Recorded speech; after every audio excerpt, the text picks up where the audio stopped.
Imagine your testosterone as premium fuel in a high-octane engine, tearing up the highway of life, igniting raw power, unbreakable confidence, and that relentless drive to conquer the day. But what if OMAD, one epic meal a day, starts starving that engine? Week 1. You feel the turbo kick, growth hormone surges, fat burns like nitro. Yet PubMed studies reveal a stealthy 10 to 35% T-dip as cortisol spikes from the fuel famine, stressing your system.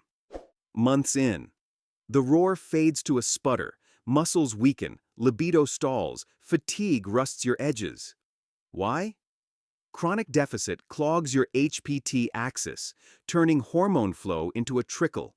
Is this warrior hack quietly eroding your manhood? Hang tight. We're revving into the full timeline. Over time, that engine sputter doesn't just sap your vibe, it rewires your hormone balance in silence. Doctors link low T to insulin issues and stress, often tagging along with excess fat or chronic restriction. You may feel nothing at first, until you do. Foggy focus, low drive, endless drag. The hopeful twist: OMAD can rev things up if you're overweight and fuel right, but it risks a stall for lean guys.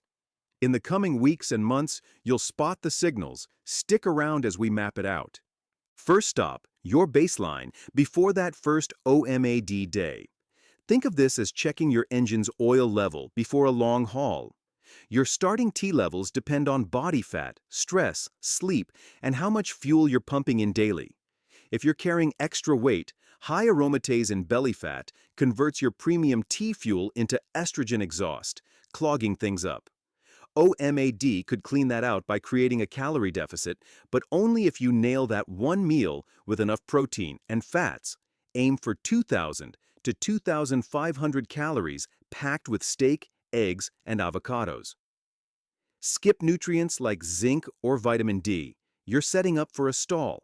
A key 2022 PubMed review highlights how baseline energy availability dictates everything. Too low, and your HPT axis, the control center routing fuel to your testes, starts conserving, dipping T before you even begin. Real talk, guys starting chunky often feel optimistic, like, this'll melt the spare tire. But lean dudes sense hesitation, wondering if their gains will hold.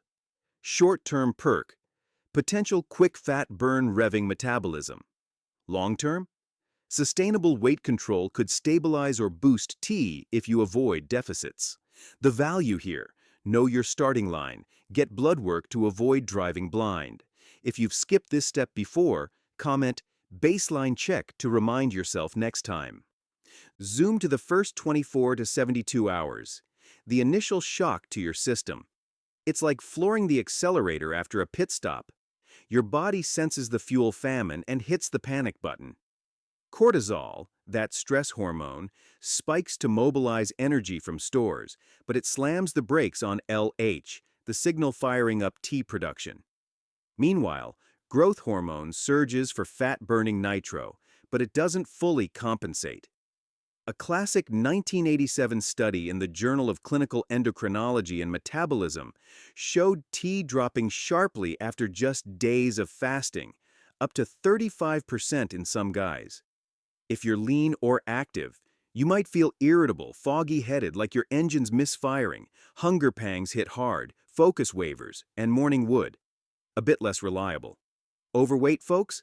Less drama as fat reserves buffer the blow. Short-term win: that GH boost torches fat, giving a quick energy high and mental clarity once the grumbles pass. Long-term, if you push through wisely, it trains resilience. But the real value: listen to your body early. If it's sputtering, tweak before redlining. Weeks 1 to 4, the adaptation phase, where your engine starts tuning to the new rhythm. Your body's like, all right, one big refuel a day, we can work with this. If calories stay sufficient and sleep's solid, T might hold steady or dip mildly as the HPT axis adjusts to the restricted window. But skimping on protein? That's like running on cheap gas. Leucine signals for muscle repair fade, and energy deficits quietly erode fuel flow. A 2024 meta-analysis on Ramadan-style fasting, similar short-term IF, from PubMed found no major T shifts in healthy adults, with cortisol even dropping mornings. Picture this. You're less hangry by week 2. Workouts feel doable, but subtle fatigue creeps if you're gymming hard. Maybe lighter lifts or a dip in bedroom enthusiasm. For the chunky starter, fat loss kicks in, lightening the load. Short-term benefit: improved insulin sensitivity, like smoother gear shifts, curbing cravings. Long-term: builds metabolic flexibility if sustained right. Value takeaway: adaptation's your ally. Fuel smart to keep the roar alive. If week 3 feels off, comment week 3 so you remember this next round. Weeks 4 to 8. Now we're hitting cruising speed, but watch for warning lights. This is when chronic restriction shows its teeth, especially for lean lifters. Your HPT axis, sensing ongoing fuel limits, dials down GnRH pulses, slowing LH and starving the testes of signals. Add training? It's relative energy deficit, turning your premium fuel into a trickle.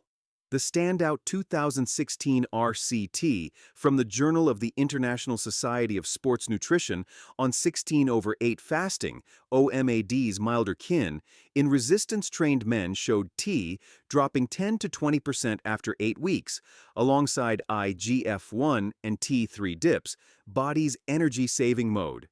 You might notice muscles feeling flat, recovery sluggish like rust settling on chrome, libido wanes, mood swing, and that invincible vibe fades to just getting by. But if overweight, shedding pounds reduces aromatase, potentially edging T up. Short-term upside: visible fat loss boosts confidence, like polishing your ride. Long-term: it could enhance heart health if T stabilizes. The key value: monitor symptoms. Don't ignore the sputter, or it'll compound. One note: if on meds for hormones or diabetes, don't freestyle. Talk to a doc, as changes can hit fast. Months 2 to 6, the fork in the road, where paths diverge based on your build. For the formerly hefty sustained deficit melts visceral fat, slashing inflammation and insulin resistance, freeing up more T as SHBG rises, making fuel more efficient. But lean guys, prolonged low energy clamps the HPT, leading to functional hypogonadism. A Nutrition Review's meta-analysis nailed it. Calorie restriction boosts T in obese men, 3/4 studies, but drops it in lean ones, 2/3 studies. Real experiences: overweight dudes report renewed pep, better erections, like the engine purring smoother. Lean ones battle constant tiredness, lost motivation, muscles shrinking despite efforts. Short-term gain: metabolic tweaks improve overall drive. Long-term benefit: lasting weight management could prevent T crashes from obesity. Value here: your body type steers the wheel. Choose OMAD if it fits, or risk running dry. Hit like if you're in month 2 and feeling the shift. Months 6 to 12 and beyond, the long-haul reality, testing endurance as OMAD becomes lifestyle. Even with weight loss, T might not soar if sleep's disrupted or deficits linger. Circadian rhythms get thrown. Peaking T overnight suffers from late-night feasts or hunger insomnia. A 2021 JAMA Internal Medicine RCT on 12-month TRE in obese adults found no T changes despite fat drops, highlighting factors like inflammation matter. Symptoms amp up. Chronic fatigue feels like permanent low gear. Libido's a distant memory, and muscle loss hits hard for actives, like your high-octane beast reduced to a golf cart. Yet for those nailing nutrition, T holds or climbs via better insulin. If managed with ample calories, low stress, and solid sleep, your engine adapts. Overweight origins might yield stable, even higher T from metabolic wins. But chronic underfueling? HPT dysregulation sets in, mimicking low T syndrome, though a JCEM mini-review stresses it's often reversible with refueling.